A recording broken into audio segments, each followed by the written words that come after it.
Hello, everybody.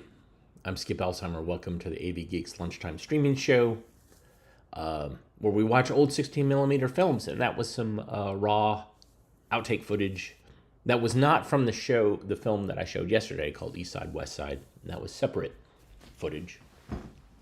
But it was also from the National Archives. And I've been pulling stuff from there for different projects I've been working on. And so when I find stuff that I think you might like, then we watch it. So I'm excited today because I got some of these, which will go in this saddle stitcher. What I'm going to try to do today, if I don't run out of time, is so I'm doing a show at the Fruit in Durham tomorrow. It's part of a kind of evening vendor marketplace, and it's called Let's Get Physical Media. And so people will be selling stuff, physical media, like books, vinyl, videotapes, etc. And I will be one of the performers, and I think I'm going to try to embrace the physical media thing and do a zine. And that's what this is for, is I can actually, in case you don't know, you can put your folded paper here, and you can do a saddle stitch or saddle staple on the side. And so pulling that out made me think, oh, you know what? It's a physical media thing. I should do some physical media. But one of the things that I need to be aware of is where my hands are when I slam that stapler down. And this film, which I haven't shown in 5 years, which is crazy because I love this film, it tells us the cautionary tales of if you have a styrofoam hand. This is on every hand. Enjoy.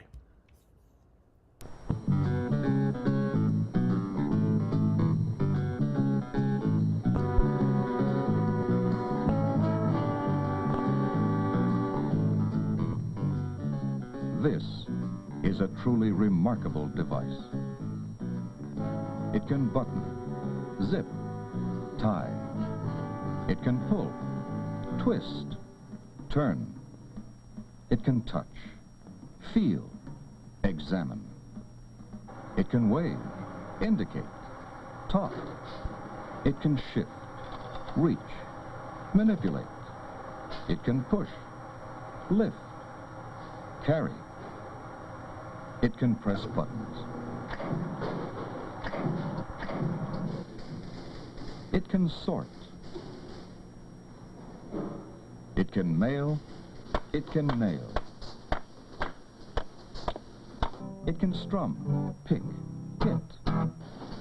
And every day, this remarkable device, the human hand, helps make a living, a very good living, for millions of people in thousands of different ways.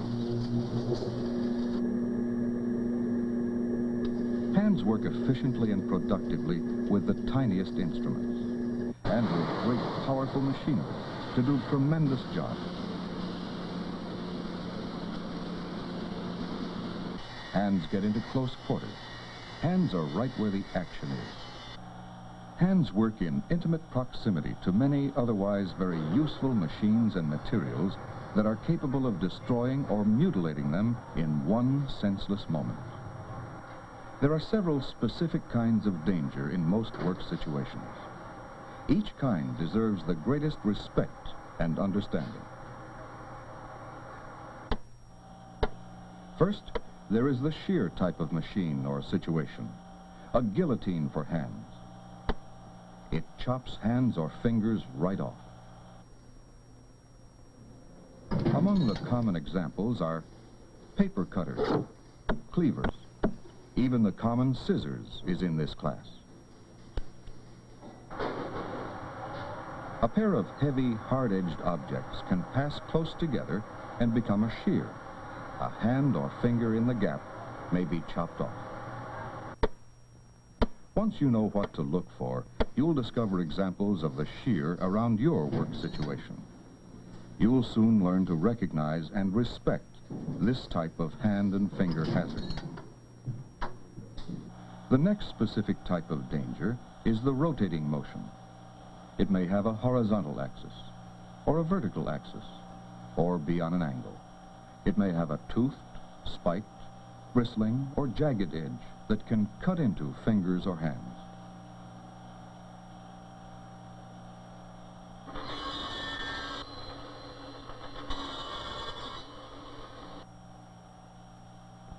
It may have a sharp point or sharpened spiral sides that can cut right through a hand.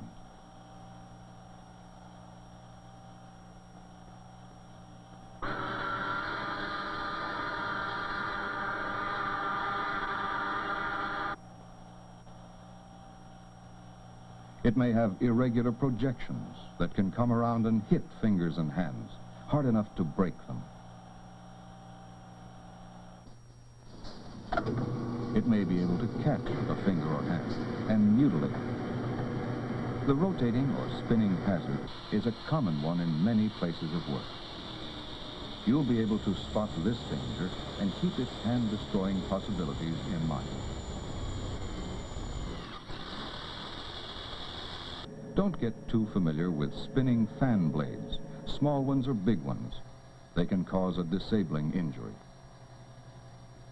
A third specific type of hazard to hands is the in-running nip.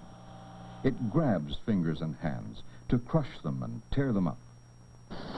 Watch for the dangers of in-running nip points in gears or any place that you find material being rolled or wound up. Wherever there are parallel rolls or shafts turning inward together, you have the danger of the in-running nip. It's the old ringer action. Watch for the dangers in belts and pulleys, chains and sprockets, racks and pinions, and other similar drive or conveyor situations. Learn to recognize and respect the grabbing power of the in-running nip, a menace to your hands. The fourth specific type of hazard to hands is the smashing action. A useful servant to man, it does what it is supposed to do, but it is certainly no friend to fingers or hands. That's why it is usually so closely and ingeniously guarded. A smashing machine can't sense the difference between raw stock and flesh and blood.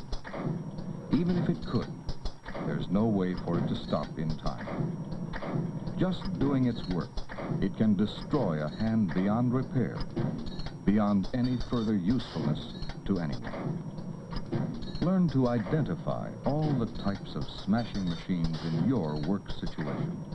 Make sure you know what guards are supposed to be working on the machine. Ask for specific information about the guards and the rules for safe operation before you get your hands near the machine. Know what you're doing. Never take anything for granted. A variation of the smashing machine hazard is the pinch point. It is an ever-present danger to hands. Fingers and hands that get into the pinch point can be painfully squeezed, smashed, or broken. Every doorway or fixed object is a hazard when moving or carrying a heavy load.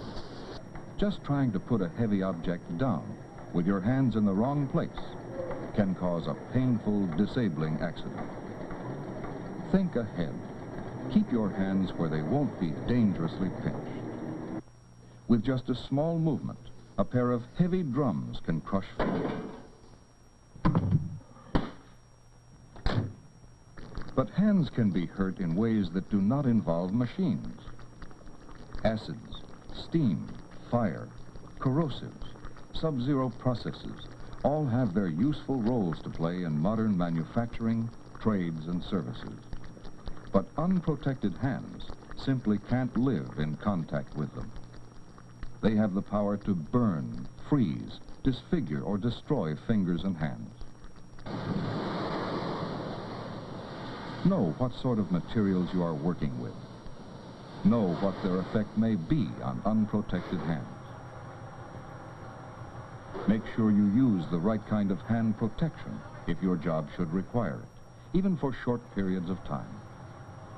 In just one thoughtless moment, the damage may be done for a lifetime.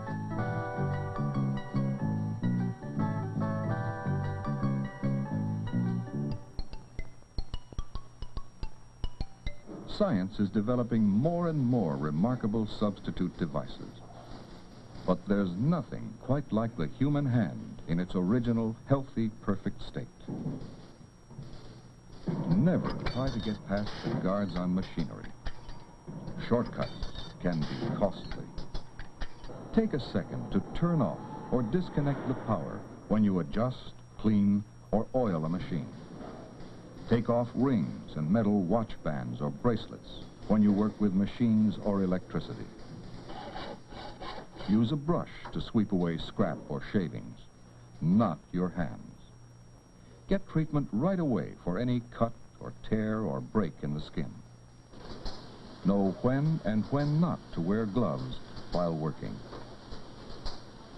Wash up with soap and water or hand cleaners that will not damage your skin. Your life will be so much better if you never find out how much you can't do with disabled hands. Mutilated hands can sometimes be repaired and rebuilt, but not just like new. In countless ways, your hands are essential to your good living. Learn to take care of them as if you really appreciated them.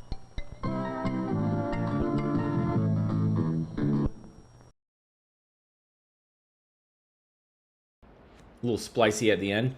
Yeah, I'm amazed I have not shown that more than once because I love that film. And that was in that first big batch of 500 films that we got for $50 back in 92. And it's so good. There's so many films from that batch that the payoff was really high. There were a couple of clunkers in there, but yeah, a lot of great stuff. So anyways, I put the staples in. And so I'm taking the Staples, because I bought it at Staples, receipt, and I'm going to show you what this does. So let's suppose that this is a bunch of paper that I folded into a neat little zine.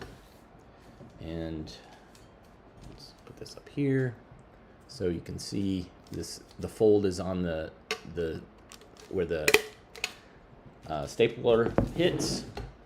What we call it? What was the platen? The anvil is what we called it. And there's the staple. So there's a receipt zine. Yeah. Hopefully I'll have something better than that. And it might not work out. I might run out of time because I also have to put together a show that I'm doing tomorrow at 7 o'clock. So that's going to take precedent because that's what people are expecting. Okay, so this film is a profile of Joan Ganz Cooney. Does anybody know who that is? Anybody? She's one of the people behind Children's Television Workshop. Enjoy.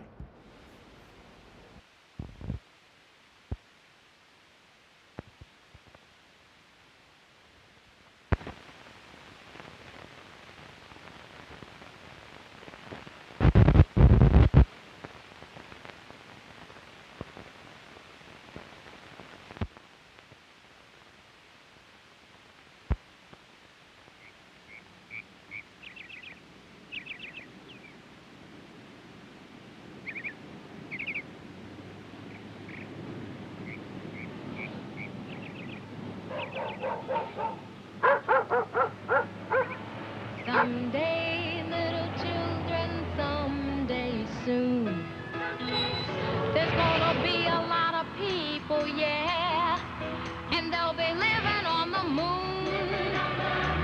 Yeah, people living on the moon someday. Are you wondering who? Well, I'll tell you, little children, it just might be you someday, little children, living on the moon someday. Children on their way to school, like children everywhere, with one difference. These children will watch a television show called The Electric Company. A, B, C, D, E, F, G, H, I, J, K, L, M, N, O, P, Q, R, S, T, U, V, W, X, Y, Z. A, B,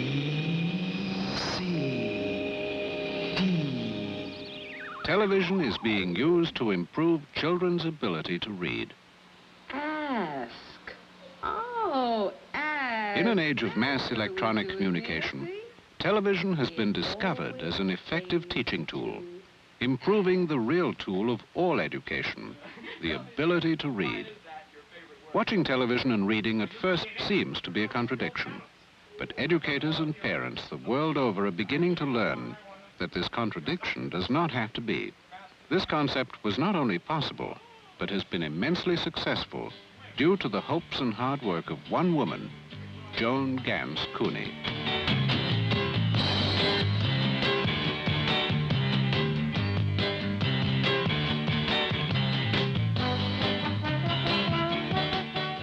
Joan Cooney was born and raised in Arizona, studied journalism, and went on to a career as a television producer. Joan firmly believes that all children should read and read well. This is her major goal, and she's making it a reality today as president of the Children's Television Workshop, headquartered at New York City's Lincoln Center.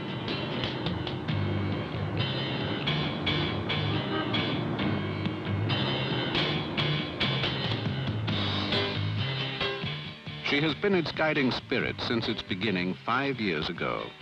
Today, the workshop produces 2 series of programs, Sesame Street and The Electric Company, seen by millions of preschool and grade school children in the United States and abroad. The key to the continued success of these programs is Joan's fostering of a unique partnership between scientific research and creative production. Under her direction, the programs are constantly being re-evaluated in the light of experience. It is a day-to-day search for the best combination of entertainment and teaching, the striving for excellence. They concentrate on teaching the alphabet, letters, words in their use, numbers, and geometric forms. They strive to awaken their young audience to the beginnings of social, moral, and emotional development, problem solving, and an awareness of the world around them, the environment, and the sights and sounds which excite them and stir their imaginations. Roles. We wanted to show an integrated street. We wanted to show adults treating one another kindly, and we wanted the adults to be forceful and dignified. Even if they amusing and senses of humor and all were certainly not ruled out.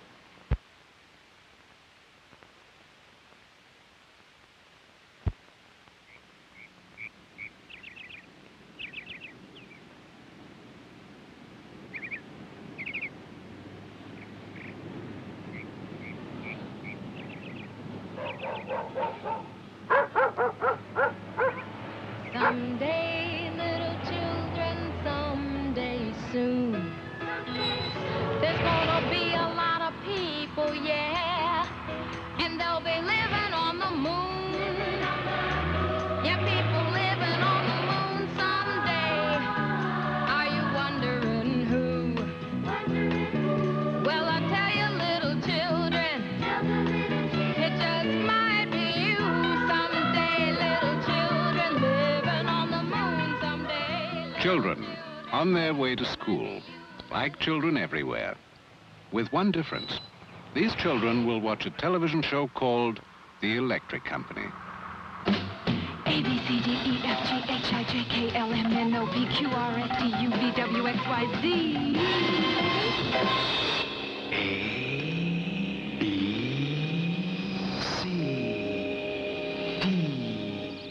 Television is being used to improve children's ability to read. Ask. Oh, ask. In an age of mass electronic communication, television has been discovered as an effective teaching tool, improving the real tool of all education, the ability to read. Watching television and reading at first seems to be... That was weird. It doesn't look like, I mean, is the thing on there twice? That's very strange. Yeah, anyways. Thank you, Joan Ganz Cooney. I mean, Sesame Street, Electric Company, 321 Contact.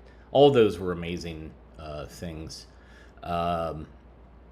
And I should say that they along with teachers that were also supportive, and parents who were supportive, that contributes to who I am right now.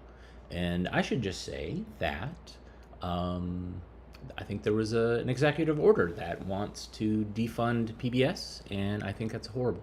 It's a horrible idea for both children and adults, because PBS captures a lot of things that regular broadcast television doesn't care about at all. They don't think it's interesting. And I think that sometimes PBS is boring, but it's important because it's boring. It covers things, it covers local things, regional things, and does things without the interest of clickbait, without the interest of advertising, etc. So there's my soapbox. While we're on a soapbox, here's a film that I have not shown, surprisingly, and I think it's very important. It's called The Great Rights. It has been shown many times, so it is super scratched. You'll see a lot of green emulsion scratches. It's animated, and it features all the voices that you know. So enjoy.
Millie! Millie! I want to read what it says.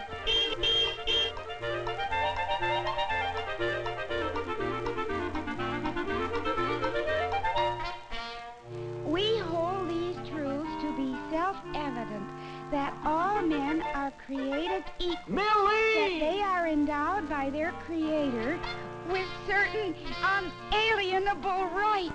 That among these rights are life, liberty, and the pursuit of happiness. What's that mean, unalienable? What? Oh, it means that nobody can take it away. Take what away? Oh, rights, you know. Rights, rights. Oh, yeah, like in the Bill of Rights. Yeah. Let's go see it. See what? The Bill of Rights. What's there to see? There's nothing to see. It's just a piece of paper. Piece of paper. Do you know what it says? What do you mean, do I know what it says? It says, rights. You know, 7. Don't shoot till you see the whites of their... How do you know it's there? It's always there. What would happen if the Bill of Rights disappeared? What do you mean, disappear? How could it disappear? It's a document designed for the ages, backbone of the nation. 7, Tippecanoe and Tyler, too. Give me liberty or give me... What if the Bill of Rights disappeared? Disappeared. Disappeared. Disappeared. Hello, dear. Hi. Marv, what happened to the paper? Oh, I didn't notice. Somebody seems to have censored it a little. Who? I guess the people in charge of these things. Are they allowed to do that? No, sweetie, no, they're not. Well, somebody ought to complain about it. Why don't you? Me? Well, you know, I'm kind of busy, and, well, anyhow, they left the crossword puzzle in. Well, I think you ought to... Listen, stop pestering me, will you, honey? Will you just stop pestering me?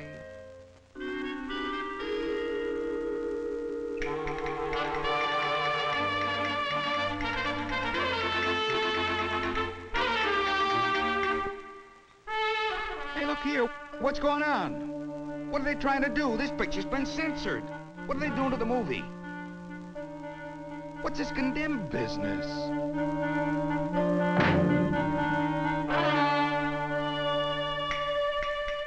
Where do they get off telling me what I can see? This isn't what I came to see. Do you agree with what they're doing? They have no right to do this. Are you just going to stand All there right, and buddy, do break this it when up. you have the right You to see heard what me. you want? Come on, break it up. Come on, buddy, clam up. That's a boy. Just clam up and keep moving. He's got a right to speak, hasn't he? Oh, I guess, sure. Well, why didn't you say so? Well, because he was talking nonsense, and I didn't agree with him.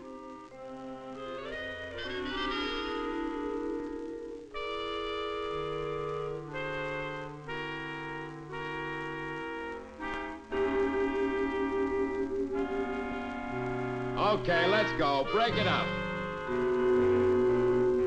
Members of this church can attend the approved church next week. Hey, what's going on here? I never heard of this.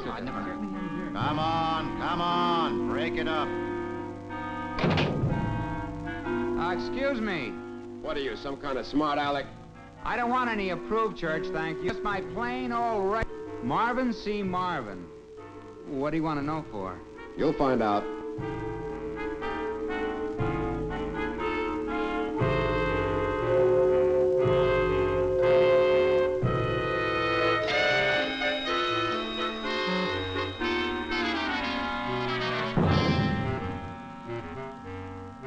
Now listen!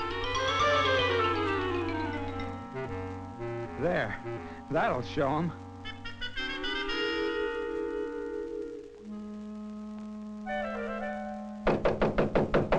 Hey, wait, hey,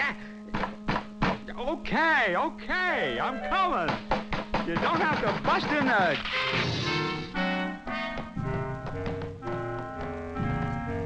Hey! What do you think you're doing here? Hey!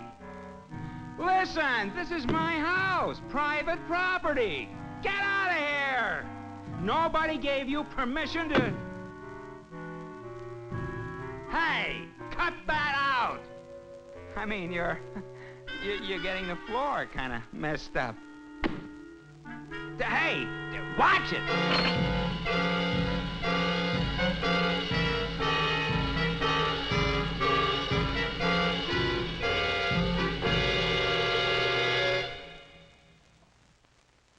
Tell us, why did you do it when you didn't want it? What? I'm sorry, I didn't catch that. Have you ever known, Mr. Morgan? What? Now, why don't you make it easy on yourself and come clean? Oh, what'd I do? Look, Mac, you're in real trouble. I know, but what did I do? And we're trying to help you, right? Now, you can help us. Just checking. What church do you go to? Well, gee, that's kind of personal, you know. How did you vote in the last election? Listen, you you can't ask me those kinds of questions. We can't, huh? No. Nope. It's not allowed. Constitution, Bill of Rights. What's he talking about?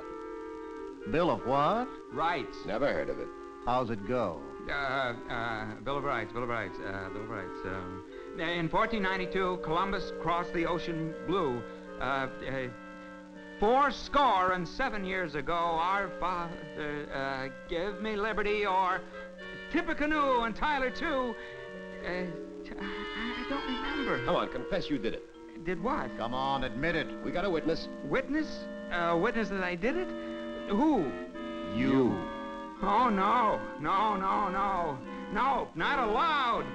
You can't force me to incriminate myself. What do you want me to say? Order in the court. How do you plead? Guilty. Who's that? Prosecutor. Guilty. Guilty. Guilty. I want a lawyer. Denied. Listen, I didn't do it. I didn't do anything. I'm innocent. I can prove it. I want to call witnesses. Denied. Now then. No, sir. I want a jury. Call the jury. Call the jury. Have you reached a verdict? We have, Your Honor. We find the accused. How can you reach a verdict without hearing the... We find the accused. Proceed with the verdict. We find the accused What about my rights? denied. Daddy, Daddy! Freedom of speech! Freedom of speech! Bill of Rights, Sixth Amendment! Bill of Rights, Sixth Amendment.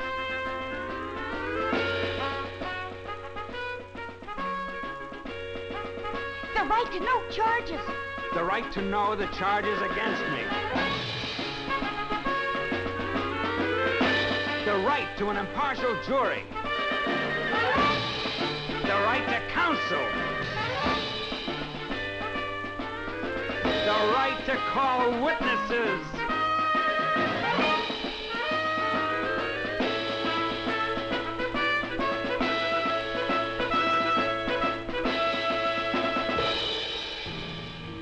Come on, confess you did it. We got a witness. Who? You. Hey, not allowed. Bill of Rights, Fifth Amendment. No person shall be compelled to be a witness against himself.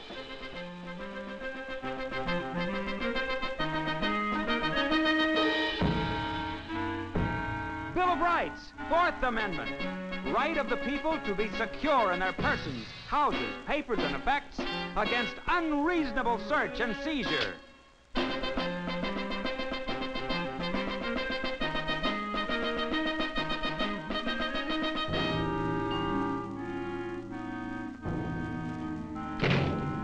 First Amendment.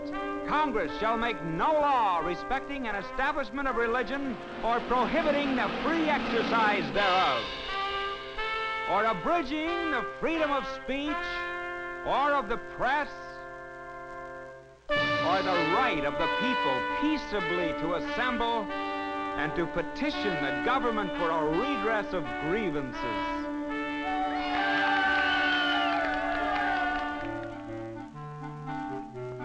Let it never be said that this great and glorious heritage of ours, this noble document handed down by our forefathers whose cry was, "Give me liberty," or "Give me..." Disappeared! Disappeared! Come on!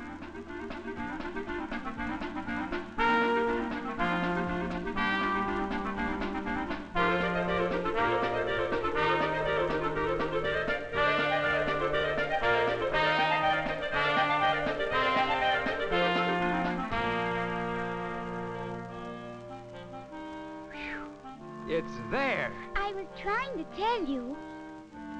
Hey, look, us.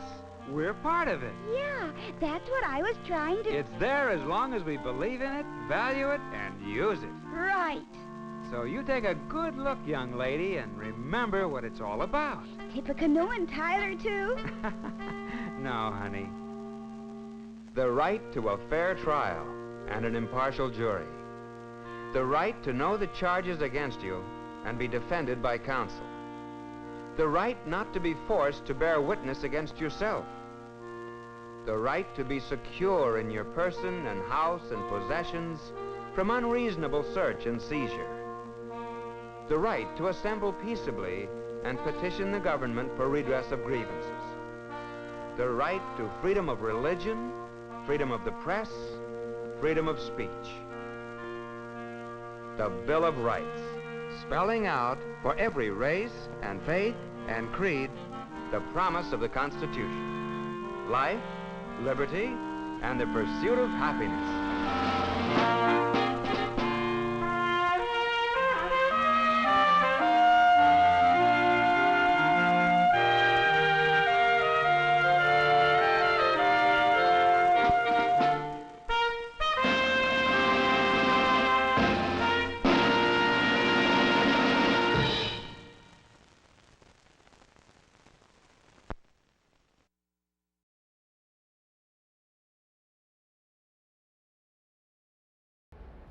Bill of Rights. Learn them. Live them. Love them. If you see something that violates the Bill of Rights, say something. Be a pain about it. Be a nuisance about that. I think it's very important because squeaky wheel gets the grease. that's all I'm going to say. That's an amazing film. Required viewing, I think. Plus, June Foray and Dawes Butler. Man, that's like all your cartoons from the 60s, 70s, or 50s, 60s, and 70s. All right, so this next film is, this is from the National Archives. That previous film is from my collection. And it was on my Patriotism DVD.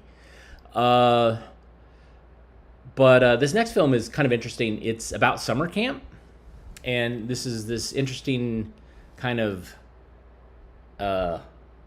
foreign exchange summer camp to where it's American kids, but it's counselors from somewhere, I believe in Africa.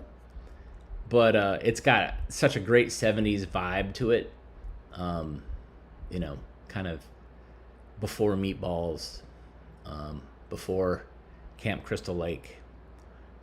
So this is American Summer because it's hot out, and it makes me feel like I want to watch this film. All right, enjoy.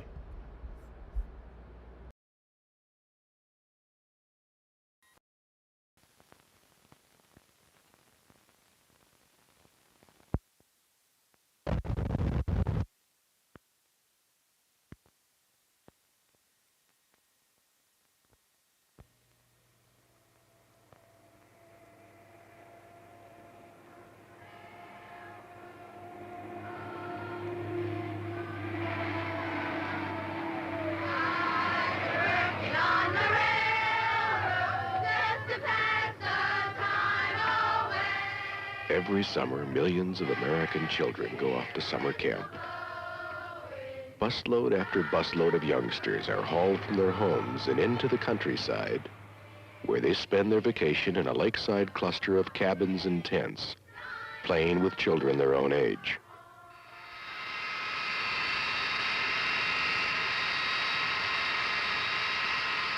For the last few years, a unique experience in international living has been taking place. Groups of university students from all parts of the world have come to the United States to work as guides or counselors to American children in the camps.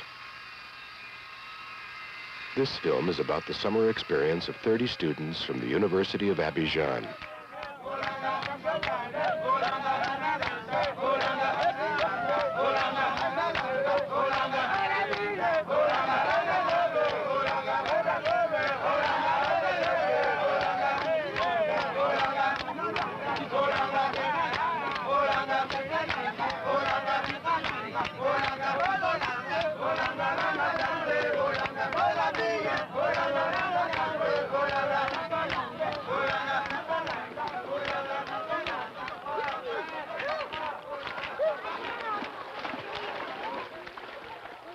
On arriving in the United States, each visiting counselor is sent to a camp for the entire summer. There he is assigned to watch over a cabin full of children. It's an intimate contact, not unlike parent and child. And from this contact comes the underlying purpose of the International Summer Camp program, the interchange of cultural experiences.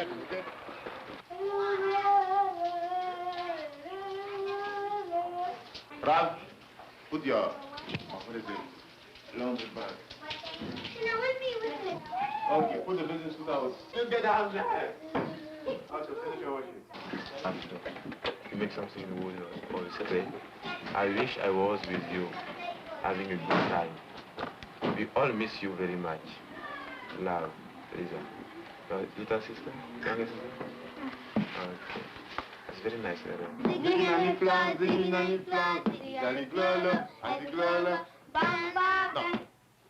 Here at a camp in Upper New York State, Robert Alasani from the Ivory Coast teaches the children in his cabin a song from his West African tribe, while he learns the famous American camp game, the scavenger hunt. We just have now a scavenger hunt.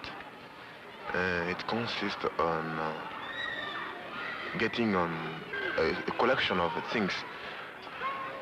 10 dead flies, 1 live frog, 1 live fish. And anyway, this game is really exciting. you see them, running everywhere, and trying to collect the most possible things they want, they can collect. And it's really funny, They bring, for instance, 10 flowers, but the same kind of flowers, and they have to go again. And sometimes they bring some frogs already dead, and this it's useless. I found a frog here. Here, I found a frog. Take it to Robert, quick. Come on, take it away. It seems that all the American kids are really very lively, full of life and energy. Here, flowers anyway. Shibobo. Shiba. Shibobo. Shiba. Amana Sequoia. Segusa. Mana Sequoia. Segusa. Mana Sequoia. Segusa.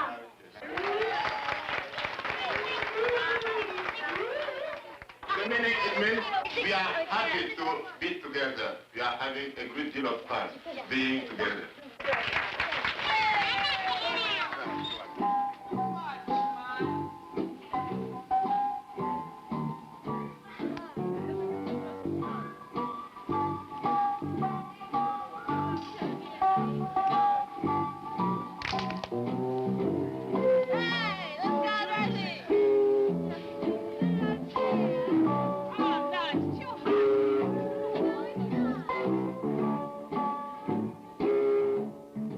200 miles away, at another camp, in the farmlands of New Jersey, Ivorian Mahilet Narcisse learns an American two-step jazz dance.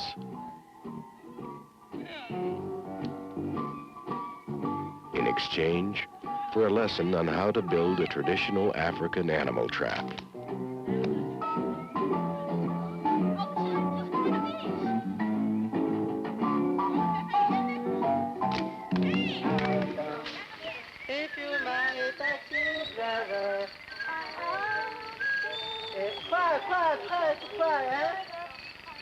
Man, not girl.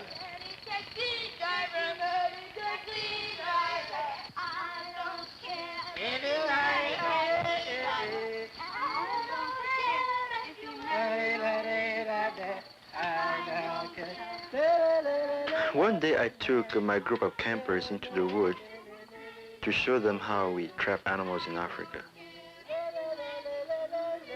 They were particularly interested in the traditional Africa, things like customs and dances and that kind of thing. And we had quite a bit of discussion about it. Okay? Yeah? But this particular day, as we were working, they started asking me questions about modern Africa too. Do any jungles like this in Africa, or are they thicker? The wood, are they thicker? Yeah. In my country itself, I mean in Ivory Coast, we have a big, a dense forest like this. What kind of animals did you have in that? Many kinds. They have beavers or? Yeah, deers, lions, many kinds. We don't catch food like you do in Africa. Instead, there's a grocery store where we go and buy. So you can buy. There's always so many stores where you can buy stuff that you need, like clothes, food. Get out. Yeah. How do you think you live in Africa? You have to catch your food. You have to make your clothes. Oh, no. Not grocery stores. No. He does in the city. No. You know. The same way, just wait a minute. You have a bad idea of Africa. Africa is not like Africa is not something. I mean something like a bush. Jungle. A jungle. No. So Africa is something like United States. It's cities. We have cities. We have our food. We get our food from markets, as you do here. We've got places where. You see what I mean? Yeah. Okay. Yeah. And I hope will lead us in an African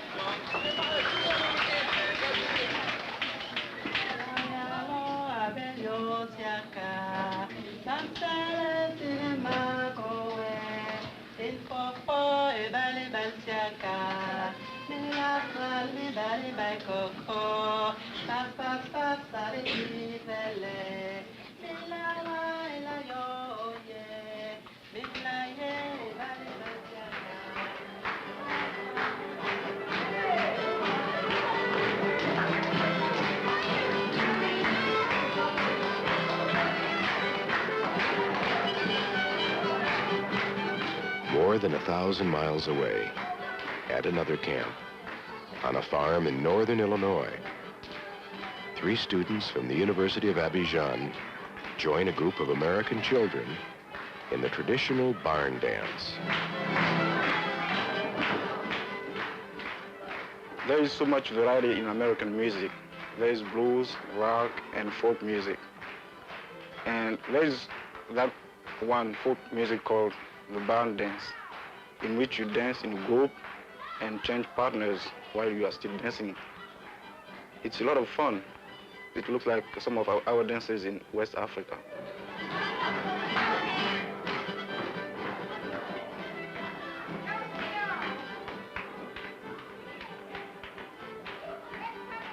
At the same camp, sitting inside an empty corn storage silo, Alain Baki explains the significance of the panther as a token object to his tribe. My tribe, the totem animal is the panther.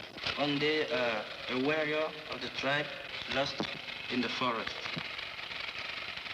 And he spent a long time searching for his way, and he was starving to die. It was necessary for him to find a river or a well, something else, you know, where he could drink and get food. So he saw a panther. He just tried to follow the panther, follow him a long way, and the panther led him to a river. So he got water to drink. He just walked along the river and he got to his village. Since that day, he told to his people, you know, not to eat panther meat. No one eats panther meat? No one in my tribe. Because of this animal? Yes, because of this animal. And that's what we call in Africa a totem. Our totem is a panther. Is it ever a combination of like a man, like half a man's body and half an animal's body or something like this? No. Not in your tribe? It's just the right panther, the right animal. Bucky, can I ask you, when you have children, will you tell your children the story of the panther? Yeah. I have to maintain the tradition.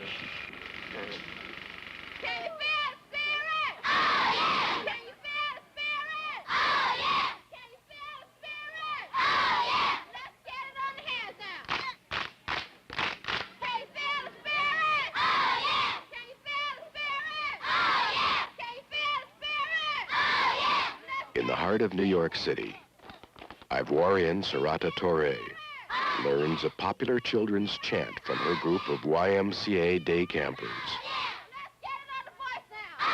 And in exchange, teaches an African dance from the heart of Abidjan.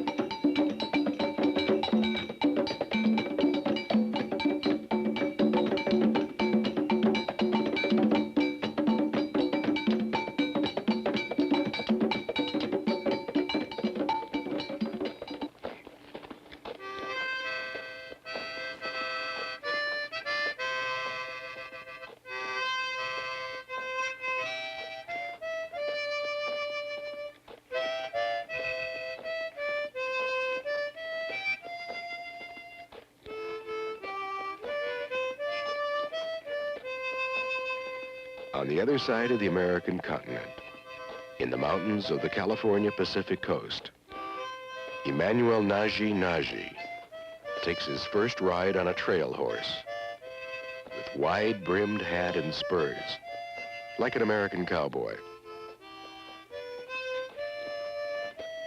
and teaches an African children's game from his Ivorian tribe, the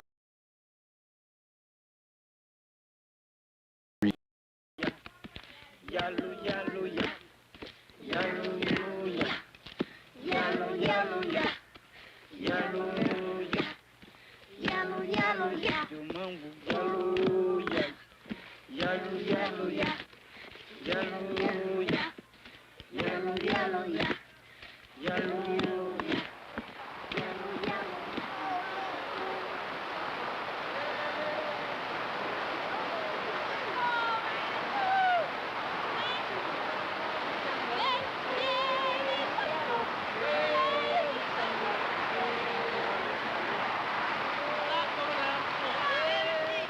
For Senegalese Sheikh Assar, the summer was one continuous exchange of games, stories, and songs.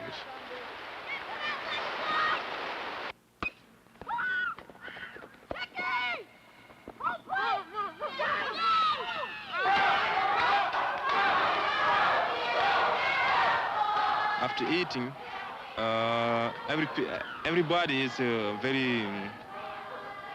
very great, and so we sing, we love somebody, for example me or another one, and everybody think we love you, chica, oh yes we do, and they say keep around the room, frog around the room or something like that. They ask you to do something around the room and you have to do it. Everybody give you a hand, and that's very, very nice. That's very funny, you know.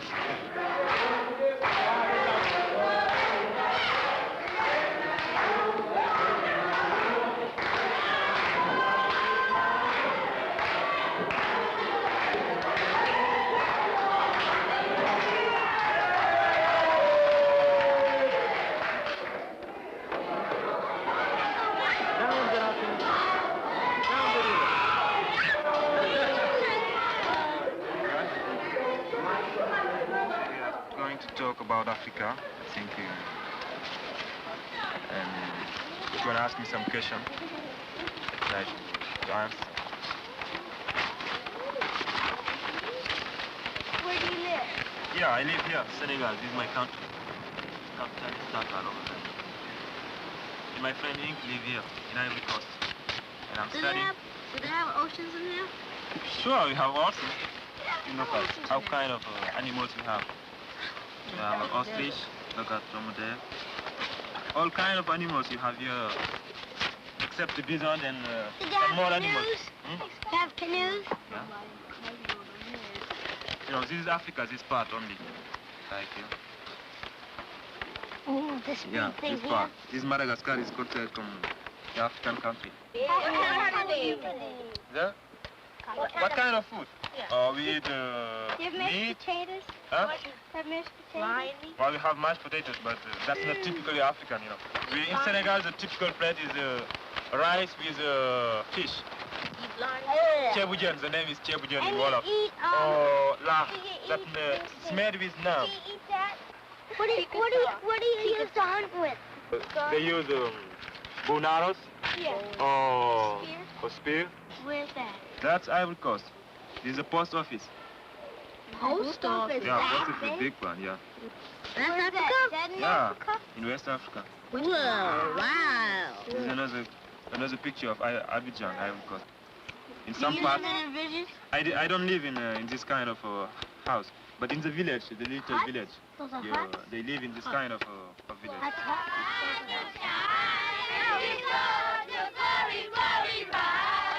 For me, I'm Muslim and I had to live in a Lutheran camp. At the beginning, I thought that must be very hard to live with other person who don't have the same religion, but I had to see that's not very hard. You know, when you, even you are Muslim or another religion, when people are praying, are making something for God, you can participate. You know, because we believe in the same God, I think that, so it's not too hard to participate in this program. Glory, glory, rise and shine, and give God the glory, glory, rise and shine, and give God the glory, glory, the chin of the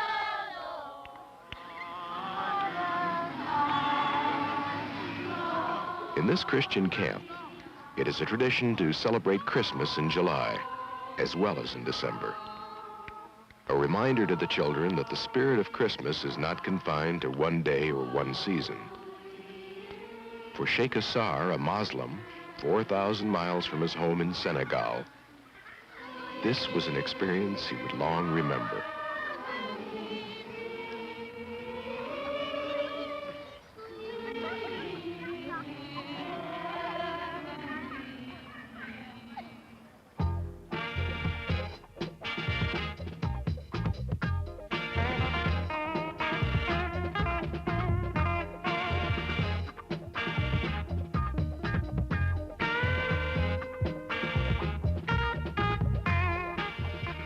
At the end of the camp period, the African students gather once again, this time to tour the United States as guests of American families in over 20 cities.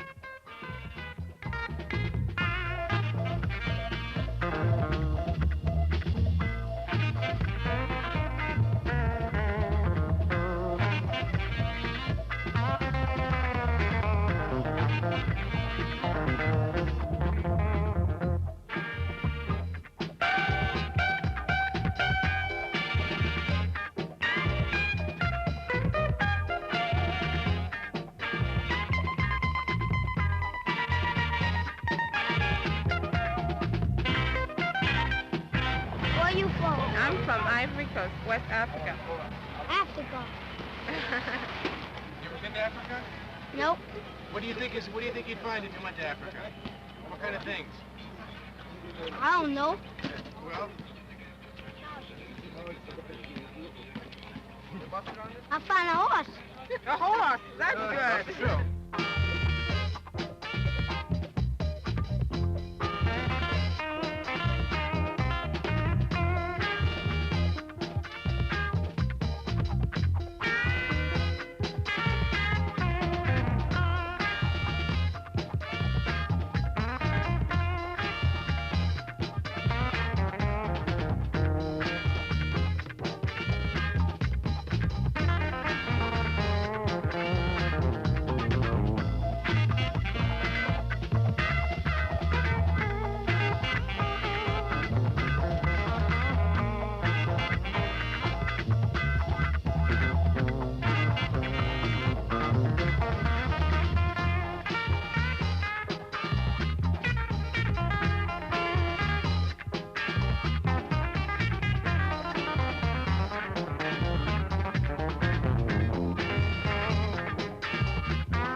What things do you grow primarily at home?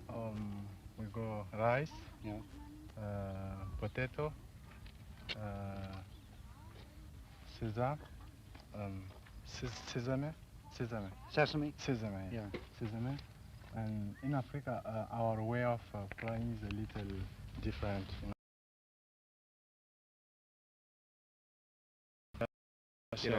You use this part this year, and another year you use it for another thing. Right. You leave vacation. Do you have machines like this in Africa? Maybe in public farms, maybe. Yeah. Sometimes the government has farms and they can make milk to buy. So they have the machine like that.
Concernant mon expérience la plus importante, quand je vous ai parlé de la vie américaine,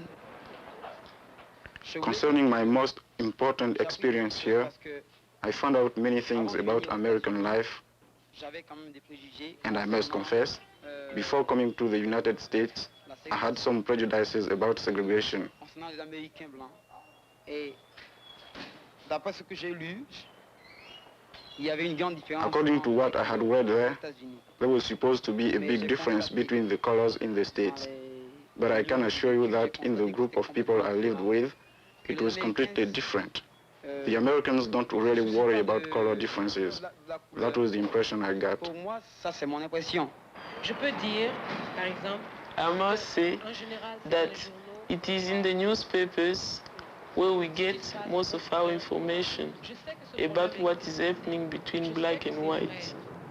I know there is a problem. I know it is true. And there is a lot of defects in solving the problem. I also know that in the newspapers, especially the sensational newspapers, we often see only the bad side of things. But there are some whites that are really marvelous and some blacks that are marvelous. I know that the problem of racism exists, but it isn't all bad. And I think it is wonderful that there are really concerned people who try to understand the problem. J'ai trouvé ça merveilleux, tu vois, qu'il y a des gens quand même qui essaient de comprendre. Some could say that I was placed only in selected groups, but I saw many people on my own and understand and appreciate them. Coming here, I got some standard ideas about American people. I think I imagine them just like kind of machines, robots. But I think that I found people like me, like people at home, and in that camp where I worked as camp counselor, I just felt like home. And it was a great experience. Je m'attendais à trouver pire ici. Je pensais, d'après ce que j'ai lu dans les journaux, d'après ce que j'ai lu... I was expecting to find it worse here.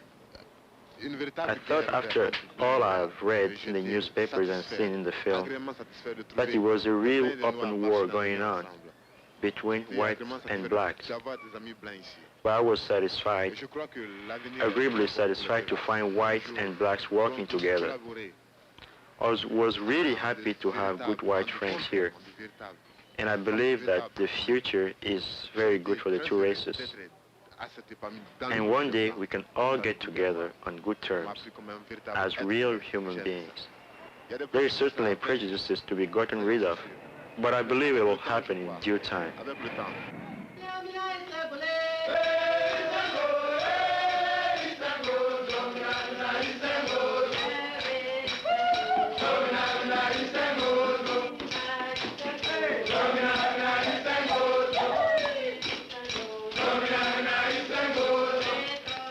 The last night in America. The 30 students perform a farewell dance to their American hosts. A farewell to an odyssey that neither the Americans nor the Africans will ever forget.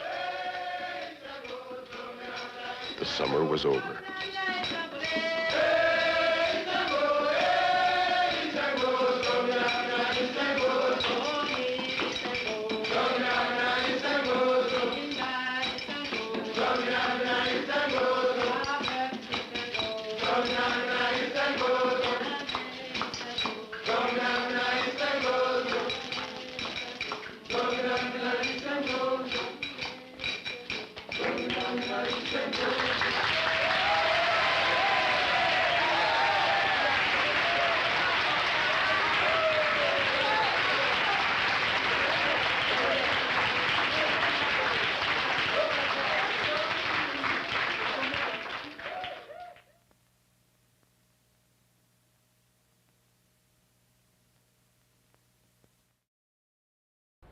Of course, it was the United States Information Agency. 1973 is when that was produced, or at least released, and that was not allowed to be shown in the United States for a period of time, 15 years, 20 years, because they did not want it to influence politics in the United States. So, what a great film to show and to watch. It's not a perfect world in 1973, but there's hope and there's aspiration towards a better place. And that's what I'm striving for. Aspiring to something better, not worse, better. And you folks out there can make that happen, at least in your world, your immediate sphere, by reaching out, supporting people in your family, in your friends, in your community, and supporting them, helping them. We're all struggling, so we can do it together. Let's do it. I'm not on cold meds right now, but I have this weird energy, which might be because I'm not on cold meds for the first time this week. But yeah, I think that energy comes from showing films that I like to people that I like. And that's the big deal. So if you're in Durham tomorrow, come by the Fruit. I think I'll be there from 5 to 9. 5 o'clock, I'll be manning a booth where maybe I will have a zine, or at the very least, I'll just be stapling pieces of paper. And I'll have DVDs, and I'll have t-shirts and stuff, merch. And then at 7 o'clock, I'll show films about films. And maybe a film strip about a film strip. Be very meta. But thanks for tuning in today. Very much appreciate your eyeballs and your comments, and appreciate you for being there. It makes a big difference, I think. It really does. And so thank you for that. All right. So have a great weekend. Maybe I'll see you in person. Maybe I won't. But otherwise, if you like what you saw, hit the thumbs up, hit the subscribe button, go to ko-fi.com/avgeeks or patreon.com/avgeeks. You can also donate via the super thanks button, and all that money is going to go towards rent on storage units. There's an article that just came out on the Independent website, and I think it'll come out in print next week, maybe. And it's about physical media, and they interview me, and they show me in one of the storage units, surrounded by films, that if they fell, they would kill me. On that note, love you guys. We will see you very soon.